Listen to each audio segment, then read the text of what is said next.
हमला बोला।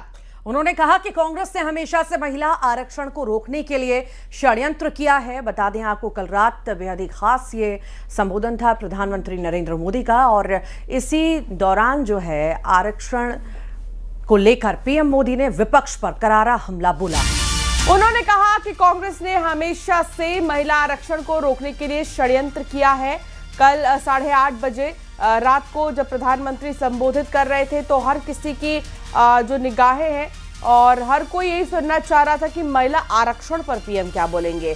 उनका देश के नाम संबोधन जो है सबसे ज्यादा फोकस महिला आरक्षण पर ही था, और पीएम ने विपक्ष पर इसको लेकर हमला भी बोला और कहा हमेशा से महिला आरक्षण को रोकने के लिए षड्यंत्र किया है।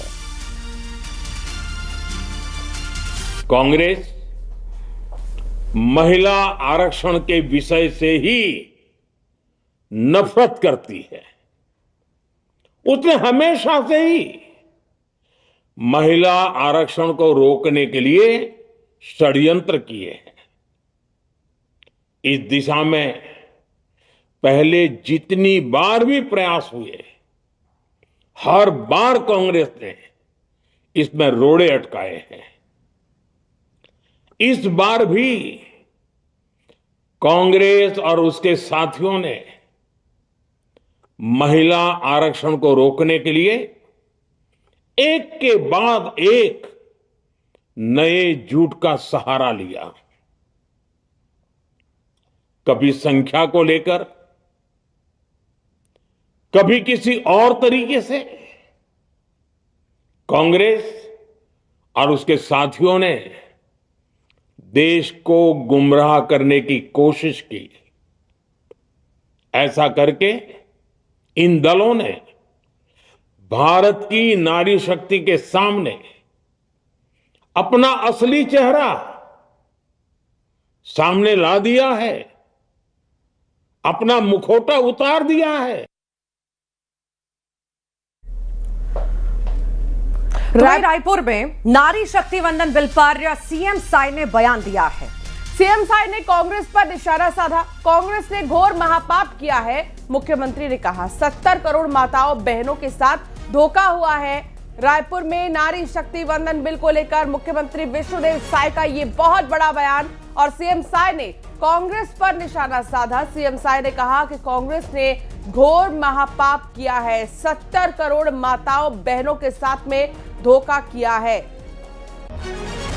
पिछले दिनों जिस तरह से देश की आधी आबादी हमारी माता बहनों को देश के विकास में निर्णयकर्ता बनाने के लिए नारी शक्ति वंदन अधिनियम पास कराने जा रहे थे, लेकिन Congress party, Sapa party, TMC, DMK और इंडी पहले तो कुल मिला के ने इस विधेयक को पास होने नहीं दिया और एक घोर महापाप किया है। और इसके लिए 70 करोड़ माता बहनों के साथ में धोखा हुआ है। इसको हमारी माताएं बहनें कभी नहीं भूलेंगी और इसका खामियाजा जरूर भुगतना पड़ेगा। और आज माननीय प्रधानमंत्री जी राष्ट्र के नाम संदेश दिए और उन्होंने हमारे देश की माता बहनों से इसके लिए क्षमा मांगा है। भारतीय जनता पार्टी के वरिष्ठ नेता और बीजेपी के पूर्व उपाध्यक्ष बलबीर पुंज का शनिवार शाम 76 साल की उम्र में निधन हो गया। बलबीर पुंज को बीजेपी के प्रमुख बौद्धिक आवाजों में से एक माना जाता था। बलबीर पुंज ने राज्यसभा में भी अपनी सेवाएं दी। उन्होंने सामाजिक, आर्थिक और राजनीतिक मुद्दों पर होने वाली बहसों में सक्रिय रूप से भाग लिया। बलबीर पुंज एक स्तंभकार, टिप्पणीकार और सार्वजनिक विचारक के रूप में अपनी एक मजबूत पहचान बना चुके थे,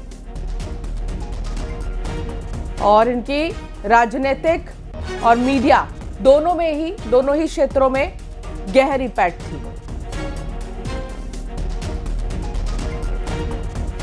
भारतीय जनता पार्टी के वरिष्ठ नेता और बीजेपी के पूर्व उपाध्यक्ष बलबीर पुंज का निधन हो चुका है। पीएम मोदी ने बलबीर पुंज को श्रद्धांजलि दी है।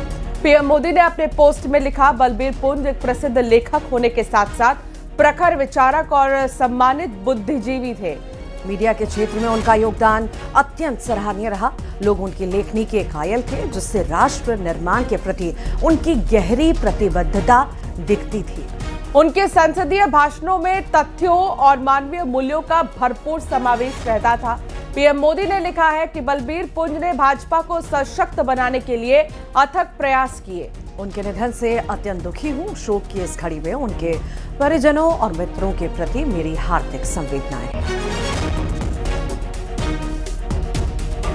भारतीय जनता पार्टी के वरिष्ठ नेता और बीजेपी के पूर्व उपाध्यक्ष बलबीर पुंज के निधन के बाद गृह मंत्री अमित शाह ने भी एक पोस्ट किया और उन्होंने लिखा, प्रतिष्ठित लेखक, पूर्व राज्यसभा सदस्य और भाजपा के वरिष्ठ नेता बलबीर पुंज के निधन से मन अत्यंत व्यथित है। बलबीर पुंज ने बीजेपी के संगठन को मजबूत बनाने में अहम योगदान दिया। भाजपा के बौद्धिक प्रकोष्ठ के संयोजक के रूप में संगठन के बौद्धिक विस्तार में भी उनकी महत्वपूर्ण भूमिका रही। दुख की इस घड़ी में पूरा भाजपा परिवार उनके परिवार और समर्थकों के साथ है।